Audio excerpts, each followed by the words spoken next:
Bonjour tout le monde, bienvenue dans ce nouvel épisode. Comme vous avez vu sur le titre, le sujet aujourd'hui, c'est qu'est-ce que c'est notre why? Autrement dit, qu'est-ce que c'est notre raison d'être? Je l'appelle aussi le catalyseur. Pour moi, c'est ce qui donne un sens à tout le reste dans ce qu'on fait.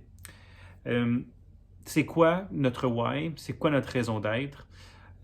Pour l'identifier, je vais y revenir dans un prochain épisode vraiment plus en profondeur, mais je vais quand même vous donner une idée de euh, comment identifier son why. Donc, sa raison d'être, son catalyseur, on le trouve quand on fait une action qui nous rend heureux, une action qui nous passionne. Une action qu'on peut faire à répétition pendant une journée complète, une nuit complète, une semaine complète à l'année, et ça ne nous dérange pas, c'est facile pour nous. C'est un talent inné, on est né avec ça. C'est le genre de choses que vous aimez faire, mais qu'une autre personne vous posera la question, mon Dieu, comment tu fais pour aimer ça, pour faire ça si facilement, pendant si longtemps, alors que moi, j'aurais pas envie du tout. Donc ça fait partie de votre ADN, ça fait partie de vous. C'est aussi une chose qui ajoute une valeur aux gens autour de nous. Et c'est le genre d'action que lorsqu'elle est faite, on a un sentiment de bien-être et d'accomplissement. Donc, ça vous donne une petite idée de qu'est-ce que c'est le why, qu'est-ce que c'est notre raison d'être. Ça va peut-être vous aider à commencer votre recherche un peu, mais comme j'ai mentionné plus tôt, je vais faire un épisode là, qui va traiter seulement du sujet comment trouver exactement pour vous c'est quoi votre catalyseur, c'est quoi votre raison d'être. Pour vous aider à comprendre les conséquences de ne pas trouver son catalyseur ou sa raison d'être, vous allez vous retrouver dans des situations où vous aurez de la difficulté à prendre des décisions. Ça va être constamment comme ça. Toujours une difficulté à prendre une décision. Vous allez vous retrouver avec des gens autour de vous qui ne vous ressemblent pas. Vous allez avoir des frustrations. Vous allez vous sentir fatigué. Vous n'aurez pas envie d'aller à votre travail.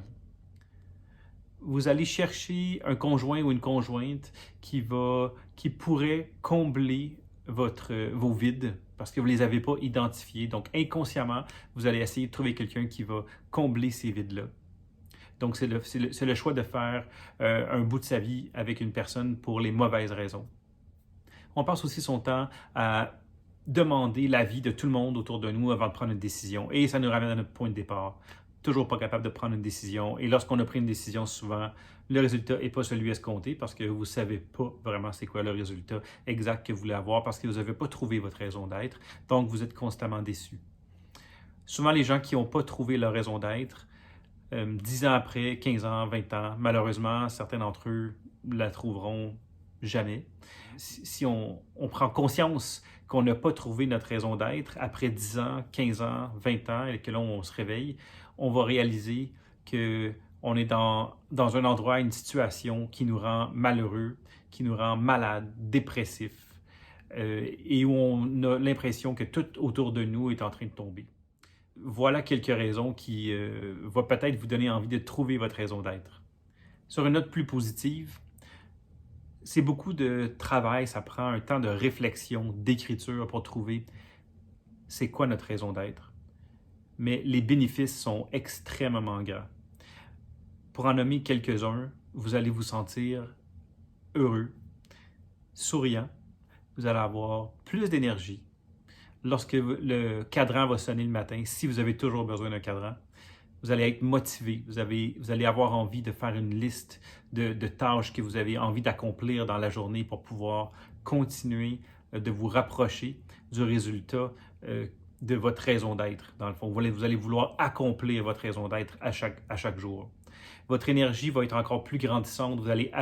À cause de votre énergie, vous allez attirer plus de gens vers vous et vous allez attirer les bonnes personnes vers vous. Vous allez attirer des gens qui vont sentir votre positivisme, ils vont sentir votre énergie. Donc, dans ce temps-là, les gens qui vous ressemblent vont se coller à vous, des gens positifs et des gens qui ont trouvé peut-être leur raison d'être ou peut-être qu'en vous regardant, ils vont ressentir que vous savez où vous vous en allez.